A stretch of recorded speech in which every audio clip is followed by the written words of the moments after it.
Friends, पता है मैं भी बहुत साल पहले की बात है।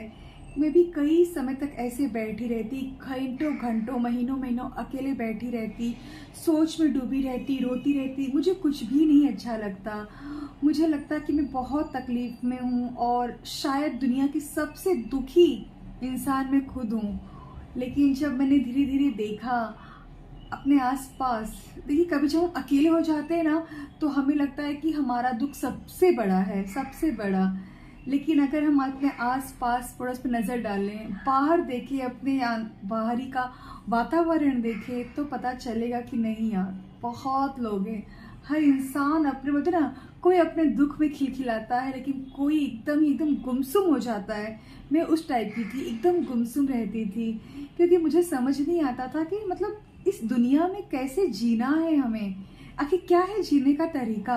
हम सबसे अच्छा बिहेव करते हैं, हम ऐसी कोई बात भी नहीं करते, ना ये सब कोई काम करते हैं, फिर भी हम पे कितने गलत इल्ज़ाम लगा दिए जाते हैं जो कि हम करते भी नहीं हैं। आखिर क्या है इसका रीज़न। तो धीरे धीरे पता चला कि नहीं, जो दुखी लोग होते हैं ना वो बहुत दुख देते हैं, ये सच है। फिर मुझे मतलब उन पर दया आने लगी, क्योंकि मैंने अपने आसपास के बहुत लोग को देखा है ऐसे कि जो सच में बहुत दुखी होता है ना, बेचारा वो अंदर ही अंदर इतना टूटा रहता है। और फिर हमें समझ में नहीं आता, हमें लगता है अरे ये इंसान मतलब हम उस पे ना बोलते नाम दे देते हैं, अरे ये इंसान ऐसा है वैसा है, ये बहुत गुस्से वाला है या फिर बहुत घमंडी है। ये मतलब जो जो हमें दिखते हैं हमारे सोच के हिसाब से, हम वैसे वैसे उनका नाम रख देते हैं। तो मुझे लगा कि नहीं, मुझे आखिर ठीक है, जो खुश है, जिनके पास लाइफ में सब कुछ है, वो तो हैप्पी रहना नेचुरल है। लेकिन जिसके पास कुछ भी नहीं है और वो बहुत दुखी है, तो वो कैसे में वो मुस्कुरा बैठेगा। ये तो बहुत कहते हैं ना, बहुत हिम्मत की बात होती है कि हर तकलीफ के बीच में मुस्कुराते रहना। कहना आसान होता है लेकिन उसको निभाना और उस पर चलना बहुत मुश्किल होता है। तो लेकिन धीरे धीरे मुझे पता चला कि नहीं, लोग इतने चोट खाए होते हैं और चोट का बहुत कारण होता है, एक दो कारण नहीं हो।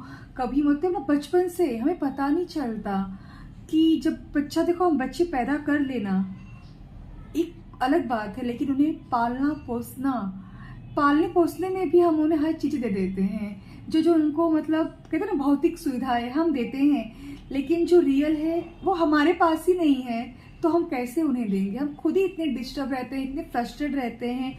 हम सबकी अपनी अपनी समस्याएं होती हैं और फिर हम ऐसे माहौल में हम बच्चे पैदा करते हैं, फिर और आप उम्मीद करते हैं बच्चा कुछ अच्छा करे। बच्चा हमारे घर से ही सीखता है। हमारे घर में जो होता है, हम बच्चे को जो सिखाते हैं वो नहीं सीखेगा। पता है बच्चों के पास ना हमसे ज़्यादा और हमसे निष्पक्ष उनकी आंखें होती हैं। वो देख लेते हैं, उन्हें कुछ बताना नहीं पड़ता, वो देख लेते हैं कि क्या हो रहा है। तो ऐसे में वो बच्चे को मतलब छोटे छोटे बच्चों को मतलब घर में रोज लड़ाई झगड़े होना असर पड़ता है, माँ बाप का तलाक होना असर पड़ता है। हालांकि हम भी इतने टूट जाते हैं कि हम खुद ही अपनी शादी नहीं संभाल पाते, हम खुद एक तकलीफ में रहते हैं। हमें लगता है कि हम सही नहीं करें, लेकिन हमारे पास कोई ऑप्शन नहीं होता, क्योंकि हम बहुत सारी अपेक्षाएं कर बैठते हैं। देखिए, और ये अपेक्षाएं शुरू होती हैं फिल्मों से, हमारे पड़ोसियों से, फिर फ्रेंड्स से। हम जिसको भी देखते हैं हम चाहते हैं कि हमारी लाइफ उनकी जैसी हो। नहीं संभव है, पॉसिबल ही नहीं कि हमारी लाइफ दूसरों की जैसी हो। एक घर में 5 बच्चे, 5 अलग होते हैं। अगर 5 बेटियां हैं, उनकी शादियां होती हैं, तो वो सब भी अलग अलग, कहते हैं ना ससुराल के रूप रंग ढंग सब अलग होते हैं।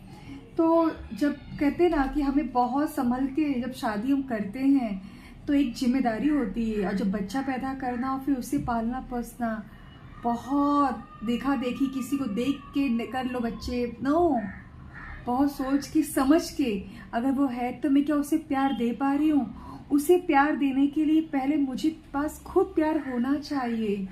तुरंत बच्चे को चीखने पे थप्पड़ लगा देना नहीं, हमें सोचना होगा, समझना होगा खुद को। इसीलिए अपने आप को समय देना होगा, अपने पास जो भी अपनी चीज़ें हैं हमें उससे प्यार करना होगा। तो धीरे धीरे हम एक सही दिशा की ओर जाएंगे। बस।